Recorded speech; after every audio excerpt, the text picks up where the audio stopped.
গতকাল অর্থাৎ শনিবার ছিল আউশগ্রাম বিধানসভার বিধায়ক অভেদানন্দ থান্ডারের জন্মদিন। আর সেই কথা ভোলেননি রাজ্যের মুখ্যমন্ত্রী মমতা বন্দ্যোপাধ্যায়। তার সহকর্মী অভেদানন্দ থান্ডারকে পাঠালেন জন্মদিনের শুভেচ্ছা বার্তা। এদিন দুপুর 3টে নাগাদ বিধায়কের হাতে এসে পৌঁছায় মুখ্যমন্ত্রীর পাঠানো সেই শুভেচ্ছা বার্তা। মুখ্যমন্ত্রীর পাঠানো শুভেচ্ছা বার্তা হাতে পেয়ে কার্যত আপ্লুত বিধায়ক।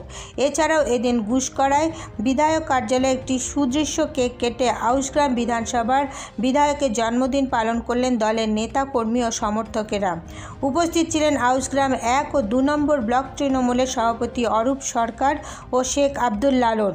এছাড়াও উপস্থিত ছিলেন পঞ্চায়েত সমিতির সভাপতি তাপস চট্টোপাধ্যায়, আউশগ্রাম 1 নম্বর ব্লক তৃণমূলের মহিলা সভানেত্রী আয়েশা খাতুন সহ এলাকার ছাত্র নেতারা।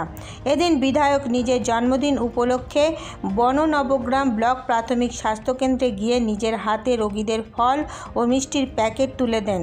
এই নিয়ে আউশগ্রাম 2 নম্বর ব্লক তৃণমূল কংগ্রেসের সভাপতি শেখ আব্দুল লালন জানান, আমাদের এখানকার একদম মানুষ 8 থেকে 80 সকলেই জানেন নাম অভেদানন্দ থান্ডার, কিন্তু তেনার কাজ রকেটের গতিতে, তেনার ডাক নামটাও রকেট।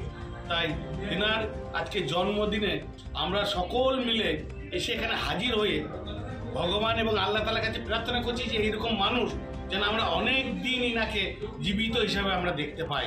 যে ইনার আজকে যে কেক কাটা এবং কেক কেটে আমরা সকল মিলে যে এই বিধায়ক সাহেব যেমন আমাদের মাননীয় মুখ্যমন্ত্রী যুবরাজ অভিষেক ব্যানার্জির ভাবনাটা কি, শিক্ষা থেকে স্বাস্থ্য, খাদ্য থেকে বাসস্থান, সবটা মানুষের পরিষেবা দেওয়া।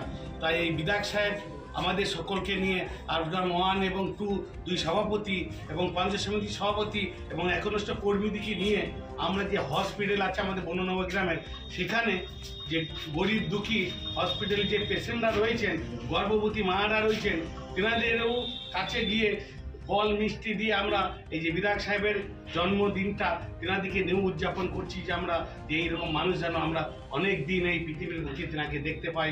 আমাদের তেনার হাত মাথার উপরে যেন সর্বদাই আমরা চাইবো যে এইরকম মানুষ যুগ যুগ ধরে এই মানুষের যেমন কাজ করছে এইভাবে কাজ করেছে।